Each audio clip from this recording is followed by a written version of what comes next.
Hello students, welcome back to our YouTube channel Shiksha Adhyayan पे आप सभी का स्वागत है। आज के सेशन में हमारी ये वीडियो रहने वाली है पार्ट 1, जिसमें हम टिल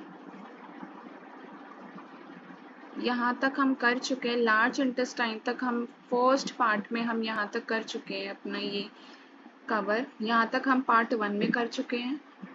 जिसने वीडियो नहीं देखे प्लीज़ जाके पार्ट 1 देखिए, क्योंकि पार्ट 2 आज हम करने वाले हैं पार्ट 2। और पार्ट 2 देखने का कोई फ़ायदा नहीं होगा बच्चों अगर आप लोगों ने पार्ट 1 नहीं देखे। तो जाके प्लीज़ पहले पार्ट 1 देखिए। जो भी डाउट है कमेंट सेक्शन में ज़रूर लिखिएगा, ताकि हम नेक्स्ट वीडियो में आपके डाउट ज़रूर सॉल्व करें। और आज के सेशन में हम पार्ट 2 करने वाले हैं। हम स्टार्ट करेंगे रेस्पिरेशन इन एनिमल से। तो respiration in animal, here is the definition of respiration.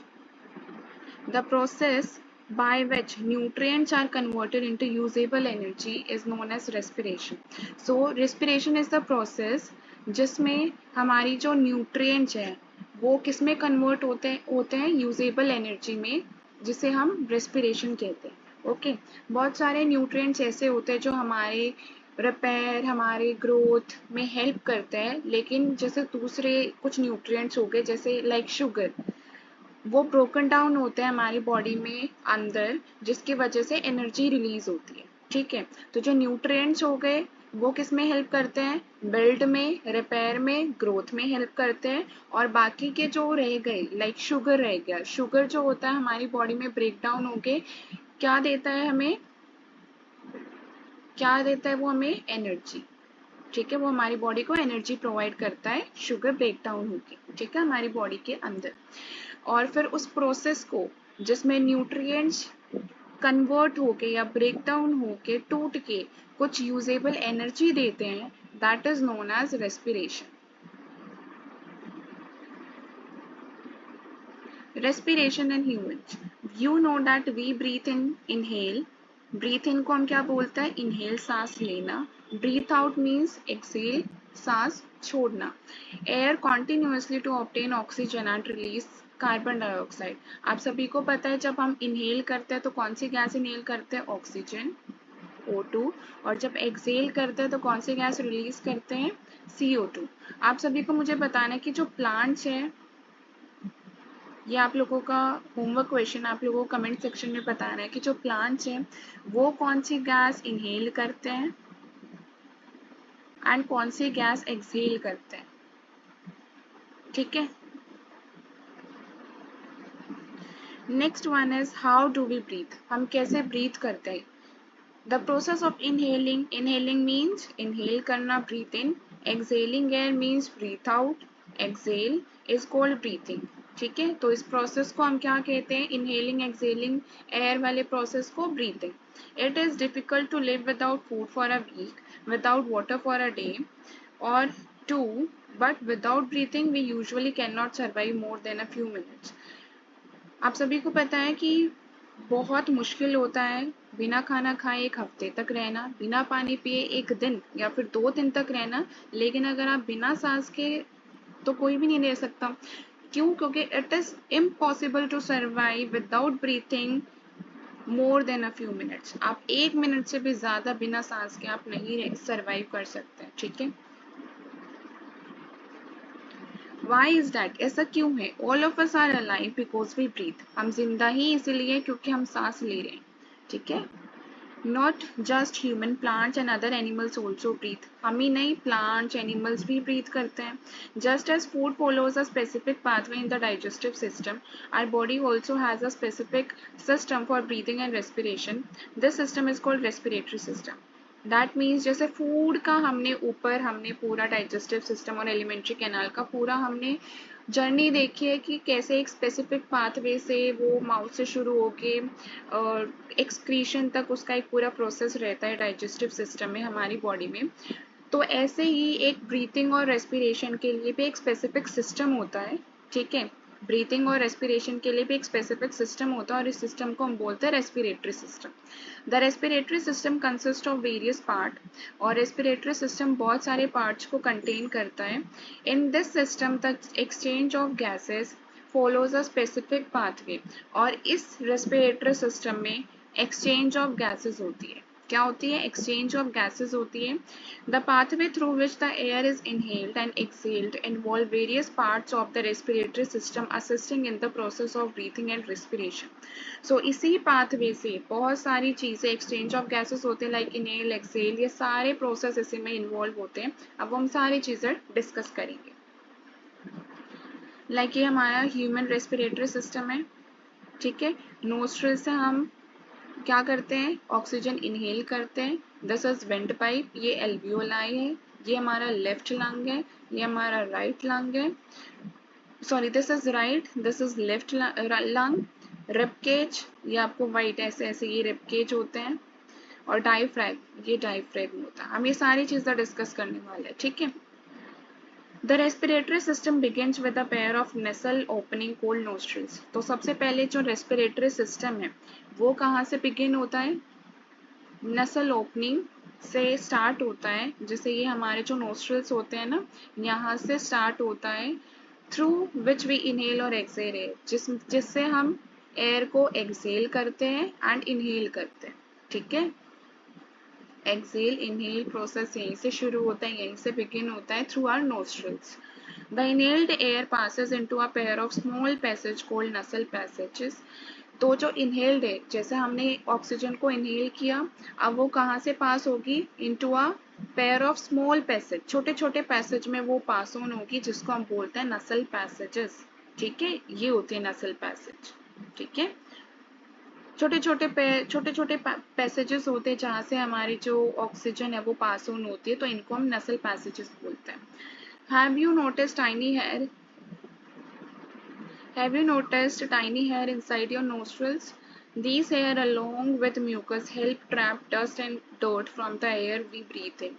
As आप सभी ने नोट किया है कि हमारे नोस्ट्रल्स में ना टाइनी टाइनी हेयर होता है, और इन हेयर का क्या रोल होता है कि इन हेयर का रोल ये होता है कि ये हेल्प करता है डस्ट और डर्ट को ट्रैप करने में, जो एयर से हम ब्रीथ इन कर रहे हैं, ठीक है. क्योंकि एयर प्योर तो है नहीं, एयर में डस्ट भी है, डर्ट भी है. तो जब हम सांस लेंगे तो जो हमारे ये हेयर होते हैं नोस्ट्रल्स के, वो डस्ट और डर्ट को क्या करती है? रोक देती है वहीं पर, ठीक है.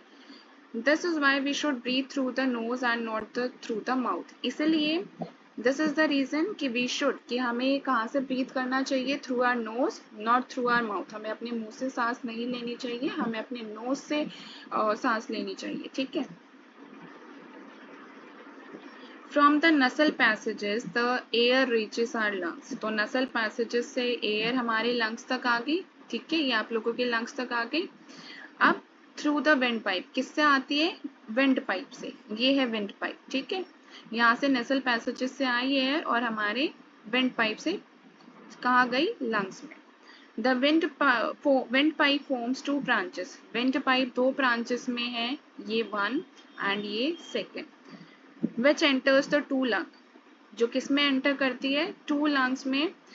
In the lungs, these branches further divide into smaller, finer branches that ends in small balloon-like sac called alveoli. तो क्या होता है कि अब ये दो ब्रांचेस में कन्वर्ट हो गई. अब ये ब्रांचेस में तो कन्वर्ट हो गई, लेकिन आगे जाने के बाद यहाँ पे ये छोटे छोटे और ब्रांचेस में जा रही है ऐसे, ठीक है. आप लोग ये वाला देख सकते हैं कि ये छोटे छोटे और ब्रांचेस फॉर्म कर रही है, और at the end of the branch के बिल्कुल एंड में आपको ऐसे छोटे छोटे बैलून्स दिखेंगे, ठीक है. बैलून लाइक सैक्स आपको दिखेंगे, और इनको क्या बोलते हैं हम? एल्वियोलाई. इन सैक्स को, बैलून लाइक सैक्स को क्या बोलते हैं?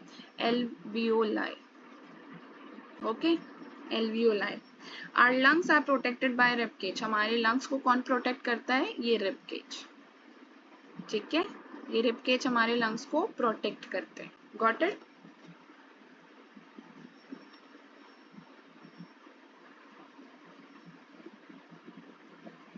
और ये एक्टिविटी आप लोग एज अ होमवर्क इसको कर सकते हैं. बहुत इंटरेस्टिंग एक्टिविटी है, आपको मजा आएगा करते वक्त, ओके.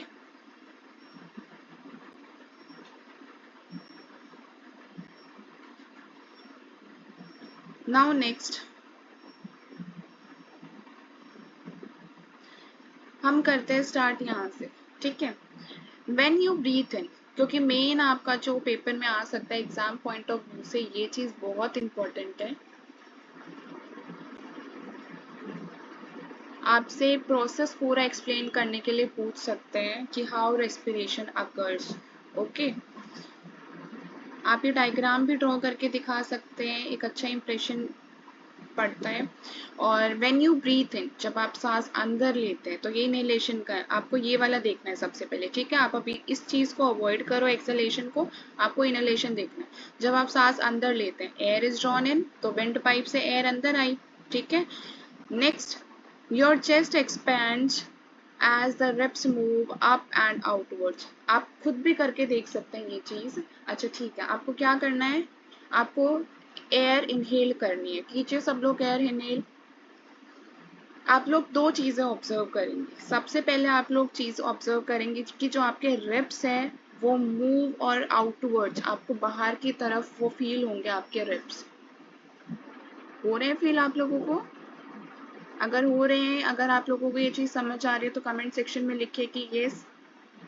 ओके, तो आप लोग जब ब्रीथ इन करेंगे तो आपको फील होगा कि जो आपके रिप्स है वो अप और बाहर की तरफ मूव हो रहे हैं। और जो आपका डायफ्रैग्म है, ये आपके रिप्स, ठीक है। दो चीजें मेन है इसमें, जब आप एयर को इनहेल करेंगे, वेंट पाइप से आपके लंग्स में पहुंच गया, और आपको दो चीजें नोट करनी है। सबसे पहले ribs and second one is ये डायफ्रैग्म, ठीक है। Second one is diaphragm. तो आपको दो चीजें मूव करनी है। आपको रिप्स रिप्स फील हो रहे हैं कि वो आउटवर्ड की तरफ मूव कर रहे हैं। अब आपको क्या देखना है, दोबारा से इनहेल कीजिए, और अब आप नोट करेंगे कि जो आपका डायफ्रैग्म है वो आपका डाउनवर्ड की तरफ मूव हो रहा है, नीचे की तरफ फील होगा आपको, है ना? हो रहा है ना नीचे की तरफ आपको फील? यस। और डायफ्रैग्म में क्या होता है, a dome shaped muscle below the lung. ये डोम शेप, ऐसे ये डोम शेप होती है मसल, जो आपके लंग्स के नीचे होती है। मसल ही होते हैं ये आपकी डायफ्रैग्म, ठीक है। डोम शेप मसल होती है जो लंग्स के नीचे होती है, ये ऐसे डोम शेप मसल्स, ठीक है।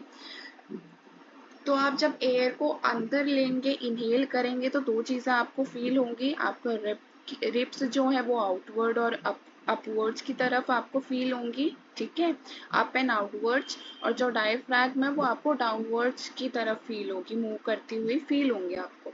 Next one is this process is inhalation. ये आपका यहाँ से यहाँ तक इनहेलेशन आपको पता होना चाहिए। अगर आपको चीजें समझ आ रही है तो आपको ये याद करने की भी जरूरत नहीं है, आप अपने वर्ड्स में भी लिख सकते हो चीजों को। Next, this increase the space inside the chest. अब क्या होगा कि रिप्स बाहर मूव कर रहे हैं, डायफ्रैग्म नीचे की तरफ मूव कर रहा है, तो जो स्पेस होगी वो क्या होगी, आप खुद बताइए, वो स्पेस इंक्रीज होगी या decrease? I repeat my question, अगर रिप्स बाहर की तरफ मूव कर रही हैं और जो डायफ्रैग्म है वो डाउनवर्ड की तरफ मूव कर रहा है, तो जो अंदर स्पेस होगी वो इंक्रीज होगी या डिक्रीज? वेरी गुड, इंक्रीज होगी, ठीक है। तो जो स्पेस है वो क्या होगी, इंक्रीज इनसाइड द चेस्ट, ठीक है। And air enters the lung, और एयर क्या कर रही है, एंटर करेगी air when you breathe out. तो यहाँ तक आपको क्लियर हो गया, ये इनहेलेशन था।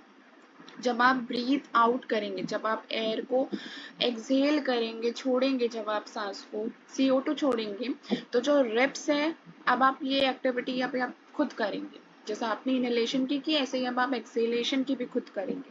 अब आपको क्या करनी है, एयर को एक्सहेल करना है, ठीक है। CO2 को एक्सहेल कीजिए, और आपको क्या फील हो रहा है, अब आपको रिप्स इनवर्ड्स फील हो रहे हैं या आउटवर्ड्स, अंदर की तरफ लग रहे हैं आपको रिप्स जाते हुए या बाहर की तरफ?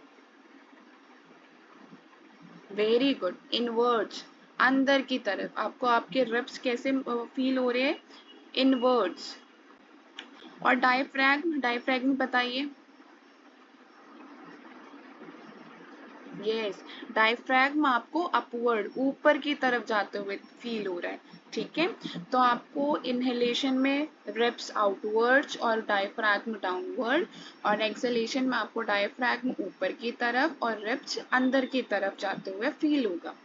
अच्छा, अब आप लोग ये चीज मुझे खुद बताएंगे, जब डायफ्रैग्म ऊपर की तरफ जा रहे हैं, अपवर्ड्स की तरफ, और रिप्स जो है वो इनवर्ड आपको फील हो रहा है, तो जो स्पेस अंदर है तो वो इंक्रीज होगी या डिक्रीज? वेरी गुड, इंक्रीज नहीं होगी, स्पेस डिक्रीज होगी। Very nice. और जिसकी वजह से वो पुश करेगा एयर को बाहर जाने में। ओके, तो ये है आपकी एक्सेलेशन। Very good. दोनों क्लियर है आपको, इनहेलेशन एंड एक्सेलेशन? ओके, अगर आपको ये दोनों पॉइंट समझ आ गए हैं तो आप लोग प्लीज कमेंट सेक्शन में लिखिए कि हमें कंसेप्ट दोनों इनहेलेशन और एक्सेलेशन समझ आ गए। Now next, this is also an activity. आप ये एक्टिविटी आप लोग कर सकते हैं। एज सच नहीं आती है, अगर आएगी तो हम इनको अलग वीडियो में हम ज़रूर डिस्कस करेंगे। अगर आप लोग कहेंगे तो कमेंट सेक्शन में बता देना मुझे कि अगर आप लोगों को अलग से चाहिए इसके ऊपर, एक्टिविटीज़ के ऊपर वीडियो, तो हम इन्हें ज़रूर डिस्कस करेंगे। Now next, how does the exchange of gases happen? कैसे ये एक्सचेंज ऑफ गैसेस होती है? Through the process of breathing के Okay. Through the process of breathing, fresh air from outside enters the lungs and fill the alveoli. Like ये आपकी air I went pipe से, और दो सेक्शन में वो डिवाइड हो गई, और ये जो आपके ये फिर अगेन आपके ऐसे ब्रांचेस में डिवाइड हो जाते हैं, और at the end of branches हमने क्या डिस्कस किया था, ऐसे एल्वियोलाई होते हैं बैलून लाइक सैक्स की तरह। ठीक है, क्या होता है कि जब आप एयर अंदर जाती है, आप इनहेल करते हैं, तो जो एल्वेलाई होते हैं ये फिल हो जाते हैं, पूरे भर जाते हैं।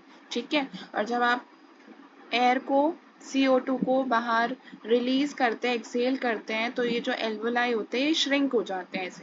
ठीक है, ये श्रिंक हो जाते हैं फिर।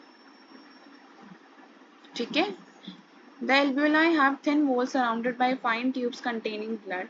अब क्या होता है कि एल्वियोलाई के पास बहुत ही थिन वॉल्स होती है, जो किससे सराउंडेड होती है? Fine tube containing blood. आप देख सकते हैं कि आपके एल्वियोलाई है, ठीक है, बैलून लाइक सैक्स की तरह है ना इनकी शेप, है ना, और ये बहुत ही, इसकी क्या होती है, बहुत ही थिन वॉल होती है। ये आपको बहुत ही थिन वॉल दिख रही होगी। ठीक है, ये थिन वॉल है, और ये जो थिन वॉल है वो किससे सराउंडेड है? ट्यूब से। और ये ट्यूब किसकी है?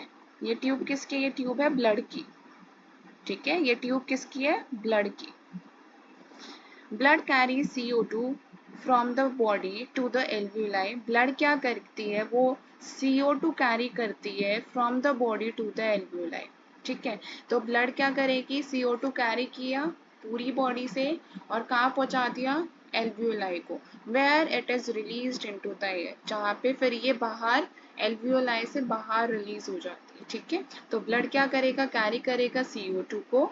ठीक है, ये रहा, ब्लड ने कैरी किया CO2 को, ये हमारे जो ब्लड वेसल्स है, ब्लड ने कैरी किया CO2 को पूरी बॉडी से, और फिर कहाँ पे छोड़ दिया? एल्वियोलाई में, और एल्वियोलाई से ये बाहर जाएंगी। ये रास्ता देख रहे हैं, यहाँ पे एल्वियोलाई में आई, और यहाँ से रास्ता बाहर की तरफ पकड़ा, और ये बाहर चली जाएगी CO2, और बाहर एयर में रिलीज हो जाएगी।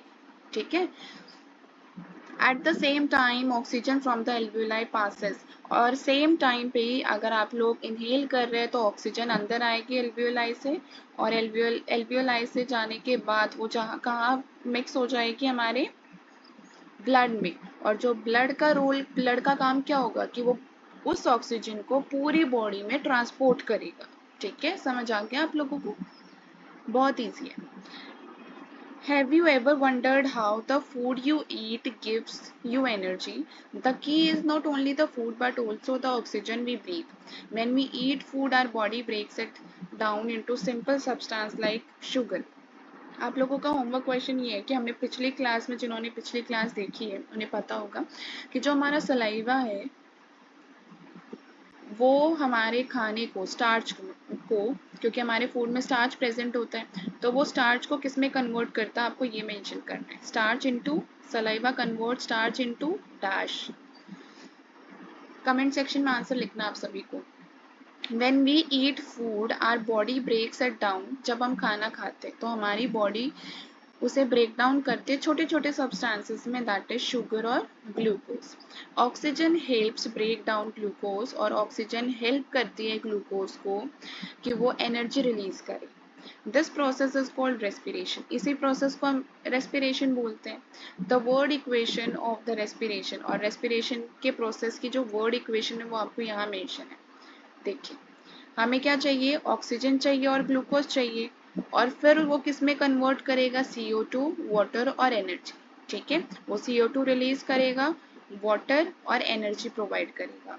ठीक है, क्योंकि जो ऑक्सीजन है वो ऑक्सीजन किसको हेल्प करेगा, ग्लूकोज को किस में, ब्रेक डाउन करने में, कि वो एनर्जी रिलीज करे, और एनर्जी रिलीज होने के साथ साथ वो CO2 भी रिलीज करेगा और वाटर भी। Got it, very good. तो इनहेल्ड एयर जो हमारी ऑक्सीजन है दैट इज नियरली 21%, आप सभी को पता है, और एक्सेल एयर जो नियरली 16 to 17% होती है ऑक्सीजन की। क्योंकि अगर हम ज़रूरी नहीं है कि अगर हम एक्सेल कर रहे हैं तो सिर्फ CO2 ही एक्सेल हो रही है, नहीं, कुछ परसेंट ऑक्सीजन का भी एक्सेल हो रहा है साथ के साथ, तो दैट उसका जो परसेंटेज है दैट इज 16 to 17%। और अगर आप इनहेल कर रहे हो तो ज़रूरी नहीं है कि ऑक्सीजन ही इनहेल कर रहे हो, क्योंकि एटमॉस्फेयर में तो बहुत सारी गैसेस हैं, तो साथ के साथ आप CO2 भी इनहेल कर रहे हो जिसकी परसेंटेज होती है 0.04%। और आप नियरली एक्सेल करते हो, रिलीज करते हो CO2 नियरली 4 to 5%। ओके, तो इसलिए हम कहते हैं सिंपल टर्म्स में कि इनहेल करते हुए ऑक्सीजन और एक्सेल करते हुए CO2, क्योंकि यहाँ पे परसेंटेज इन दोनों का कम हो जाता है। ठीक है, next, during breathing when inhale air from our surrounding, breathing के टाइम पे जब हम इनहेल करते हैं एयर को अपनी सराउंडिंग से, and exhale air having more carbon dioxide than the inhale, ये हम सारी चीजें डिस्कस कर चुके हैं। ठीक है, ये हम सारी चीजें डिस्कस कर चुके हैं फिगर के through. Some animals can use a larger fraction of oxygen during respiration. This exchange of gases ensures that each segment of our body get oxygen to produce energy. That means हमारी body पूरा ensure करती है, क्योंकि blood का role होता है कि वो ऑक्सीजन को ट्रांसपोर्ट करे to all part of the body, और जो हमारे ऑक्सीजन है वो एनर्जी प्रोड्यूस करते हैं ग्लूकोज के साथ मिलके। ठीक है, ब्रेक डाउन होता है जिसकी वजह से एनर्जी रिलीज होती है, और रिमूव करते हैं वेस्ट प्रोडक्ट को। Simple words, breathing brings in oxygen and remove CO2।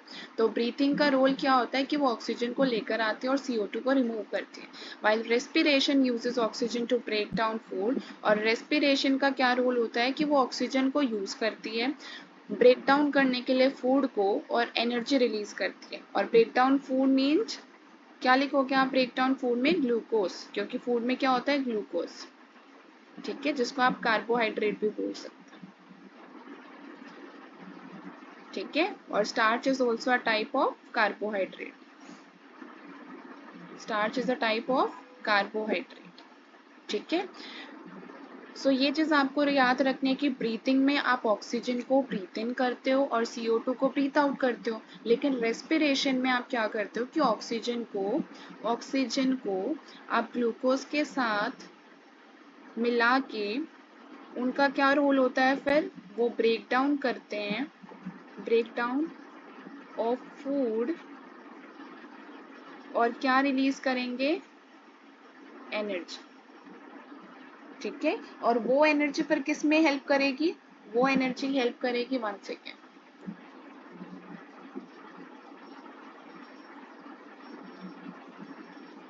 मैं दोबारा लिख देती हूँ।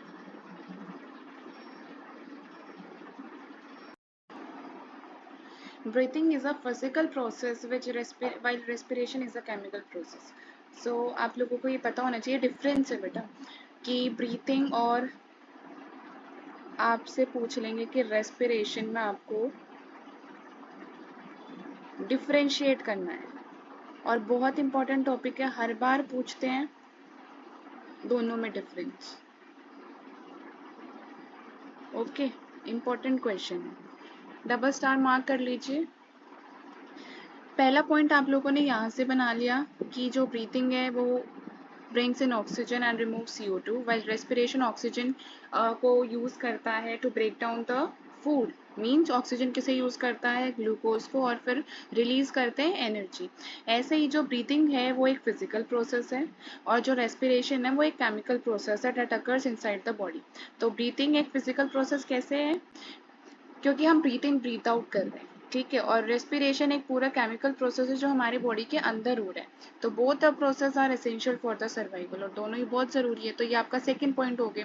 तो दो डिफरेंस तो आपके यहाँ से बन गए, टू डिफरेंसेस तो आपके यहाँ से बन गए ना। Next, our body has a unique system for transport of nutrients, oxygen, other substance। हमारी बॉडी के पास यूनिक सिस्टम है। जैसे फूड को डाइजेस्ट करने के लिए एक यूनिक सिस्टम था, डाइजेस्टिव सिस्टम। ऐसे ही हमारी जो रेस्पिरेशन के लिए, रेस्पिरेशन, वन सेकेंड, रेस्पिरेशन के लिए यूनिक सिस्टम था respiratory system.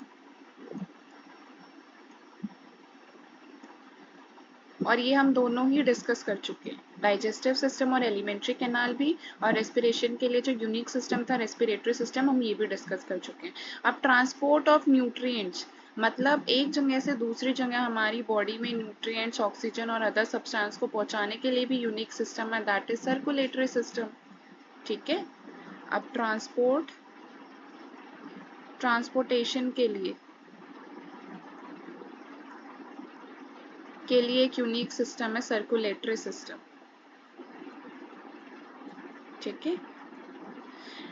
It include heart, blood vessels, और सर्कुलेटरी सिस्टम तीन चीजों को इंक्लूड करता है, heart, blood and blood vessels. ठीक है। द हार्ट पंप्स, हार्ट का क्या रोल होता है कि ये पंप करता है ब्लड को थ्रू ब्लड वेसल्स, ये पंपिंग ऑफ ब्लड करता है। ठीक है, heart to pumping of blood. contraction, relaxation, ठीक है, that is pumping, ensuring the transport of nutrients, oxygen, other substance to all part of the body while waste product are carried away। तो जो हमारा heart है वो हमारे blood को pump करता है हमारे ब्लड वेसल्स के थ्रू, और इंश्योर करता है कि सारी चीज़ें, न्यूट्रिएंट्स, ऑक्सीजन हो गया, बाकी जितने भी सब्सटेंस है वो अच्छे से ट्रांसपोर्ट हो हमारे सभी पार्ट्स में। ठीक है। Do other animals breathe the same way as humans do, क्या बाकी एनिमल्स भी सेम तरीके से ब्रीथ करते हैं जैसे ह्यूमन्स करते हैं। You have learn that different animals live in different habitat. हम सभी को पता है कि जो डिफरेंट टाइप्स ऑफ एनिमल्स हैं उन सबका अलग अलग हैबिटेट है। You may have observed birds flying and fish swimming. How do they breathe. तो animals such as bird, elephant, lion, cow, goat, lizard, snake breathe through their lungs. तो जो animals हो गए like birds, elephants, lions, cows, goats, lizard, snake, वो किससे सांस लेते हैं, लंग्स से, जैसे हम लेते हैं ना ऐसे ये लंग्स से लेते हैं। Although these animals have lungs, the structure of their lungs are quite different। अगर हम इन एनिमल्स की बात करें तो ये सभी लंग्स से ब्रीथ करते हैं, बट इनका जो स्ट्रक्चर होता है ना लंग्स का वो थोड़ा डिफरेंट हो जाता है, बट प्रोसेस सेम रहता है। Most aquatic animal like fish, और बहुत जो जीव जंतु है लाइक जो पानी में एनिमल्स रहते हैं जैसे फिश, उनके पास एक स्पेशलाइज स्ट्रक्चर है सांस लेने के लिए जिसे हम बोलते हैं gills. These are richly supplied with blood vessels, और ये बहुत richly है, मतलब इनमें blood vessels बहुत होती है। The exchange of oxygen and CO2 between blood and gas dissolved in water takes place across the gills। तो exchange of gases कैसे होती है इसमें, तो जो exchange of gases किस किस की होगी, ऑक्सीजन एंड CO2। तो ब्लड करता है, और ये जो गैसेस होती है ये डिजोल्व होती है हमारी वाटर में, और अगर वाटर में डिजोल्व होंगे तो जो हमारे फिशेस वगैरह होंगी वो गिल्स के थ्रू करेंगी। Amphibians like frogs live both on land and water. Amphibians वो एनिमल्स होते हैं, amphibians are the animals which live both on land and water, और उसमें से एक एग्जाम्पल है फ्रॉग का। तो फ्रॉग भी बोथ लैंड और वाटर में रहता है। They uses different parts of the body for breathing at various stage of life, और ये डिफरेंट बॉडी पार्ट्स यूज करते हैं सांस लेने के लिए at various stages of their life. For example tadpole breathe through gills, जो टेडपोल होते हैं वो गिल्स से सांस लेते हैं, और जो एडल्ट फ्रॉग्स होते हैं वो लंग्स यूज करते हैं for breathing on land and skin for gas exchange when they stay in water. तो वेरी इंपॉर्टेंट, टेडपोल्स की बात करें तो जो tadpoles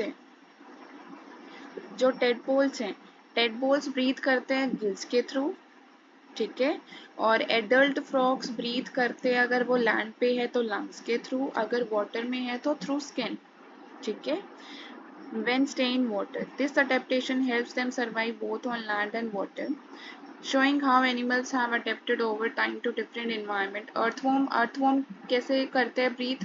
Use their moist skin. वो skin के through exchange of gases करते हैं, ठीक है, skin के through वो breathe out, breathe in करते हैं, like exchange of oxygen and exchange of gases. This is very important. और ये भी important है, यहाँ से भी क्वेश्चन आ सकता है और यहाँ से। एंड आपका होमवर्क क्वेश्चन ये है कि आपको मुझे बताना है कि आज की क्लास में जो हमने डिस्कस किया है कि जो टेडपोल्स होते हैं ब्रीथ थ्रू, वो किससे ब्रीथ करते हैं। एडल्ट फ्रॉग्स की अगर हम बात करें, अगर वो लैंड पे हैं तो किससे ब्रीथ करते हैं, और अगर वो वाटर में है तो किससे ब्रीथ करते हैं, ठीक है, ये आपके होमवर्क क्वेश्चन है।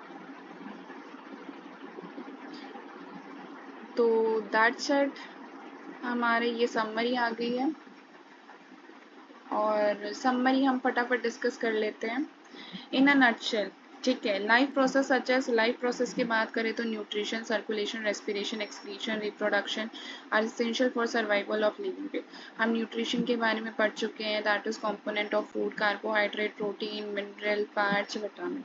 हम सर्कुलेशन के बारे में बात कर चुके हैं, जिसमें हमारा ट्रांसपोर्टेशन ऑफ, क्या होता है, transportation of nutrients, oxygen and other substances, हमारा ट्रांसपोर्ट होता है one part of the body to another, means to all parts of the body, another substance to all part, ठीक है। रेस्पिरेशन हम डिस्कस कर चुके हैं, जिसमें हम एक्सेलेशन के बारे में पढ़ चुके हैं और इनहेलेशन के बारे में पढ़ चुके हैं, ठीक है। एक्सक्रीशन के बारे में हम पढ़ चुके हैं कि वेस्ट प्रोडक्ट कैसे रिमूव होते हैं, removal of waste products, removal of waste product, ठीक है। आपको बताना है कि वन मोर होमवर्क क्वेश्चन जो हमने प्रीवियस क्लास में डिस्कस किया था, कि जो हमारा लार्ज इंटेस्टाइन के लोअर पार्ट को हम क्या बोलते हैं, lower part of large intestine को हम क्या बोलते हैं, आर से नेम है उसका, आपको बताना है वो, ठीक है। नेक्स्ट आता है the human digestive system of an alimentary canal. तो एलिमेंट्री कैनाल का ही दूसरा नेम है डाइजेस्टिव सिस्टम, और डाइजेस्टिव सिस्टम हमारा मेनली कहाँ से स्टार्ट होता है, माउथ से बिगिन होता है, फिर हमारे इसोफेगस में जाता है, जिसको हम फूड पाइप बोलते हैं, फिर हमारे स्टमक में जाता है जो कि जे शेप्ड का होता है, और स्टमक में हमारे बेसिकली ये क्या क्या चीज़ें होती है, हमारे डाइजेस्टिव जूसेस सिक्रीट करता है, एसिड और म्यूकस, और इनर लाइनिंग को जो फिंगर लाइक स्ट्रक्चर होता है उसको हम क्या बोलते हैं, yes, one more question, finger like projection को, in stomach finger like projection को हम क्या बोलते हैं, कोल डैश, विच इंक्रीजेस, जिसका रोल है which increases the surface area for absorption. ये हम कल पढ़ चुके हैं। नेक्स्ट स्मॉल इंटेस्टाइन की बात करें तो ये 6 मीटर है इसकी लेंथ, और ये भी सिक्रीट किससे करते हैं, इनर लाइनिंग्स ऑफ द 3 से सिक्रीट करते हैं ये, that is inner lining of small intestine itself, ठीक है, small intestine itself, next is liver, third one is pancreas. ठीक है, हम रिवाइज कर रहे हैं क्लास, जो हम कल पढ़ चुके हैं हम वो सारी चीज़ें भी रिवाइज कर रहे हैं। लार्ज इंटेस्टाइन की बात करें तो 1.5 मीटर की इसकी लेंथ होती है। और ये स्मॉल इंटेस्टाइन में आपको बताना है वन मोर क्वेश्चन की complete digestion, complete digestion takes place in dash. ठीक है, अगर हम लार्ज इंटेस्टाइन की बात करें तो 1.5 मीटर होता है, जिसमें ये सेमी सॉलिड हमारा वेस्ट प्रोडक्ट होता है। ठीक है, सेमी सॉलिड वेस्ट प्रोडक्ट, क्योंकि यहाँ से ये एब्जॉर्ब कर लेता है वाटर और सम सोल्ट्स को ये एब्जॉर्ब करने के बाद सेमी सॉलिड वेस्ट प्रोडक्ट बचता है। ठीक है, अगर इस NS की बात करें तो यहाँ से हमारा एक्सक्रीट होता है waste product, excretion of waste product. Got it. Next comes is liver, जो है वो लार्जेस्ट ग्लैंड होता है। और next point is the digested food is primarily absorb through the walls of small intestine. जो डाइजेस्टेड फूड होता है वो कहाँ से कैसे एब्जॉर्ब होता है? Through the walls of small intestine.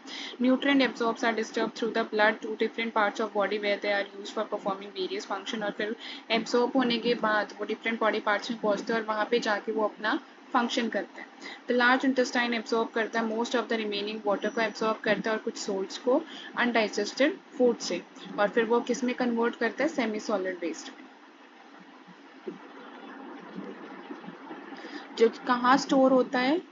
Rectum में। Grass eating animal such as cow and goats are called ruminants, और they chew the food partially, वो फूड को पार्शियली ही च्यू करते हैं और फिर स्वेलो कर लेते हैं।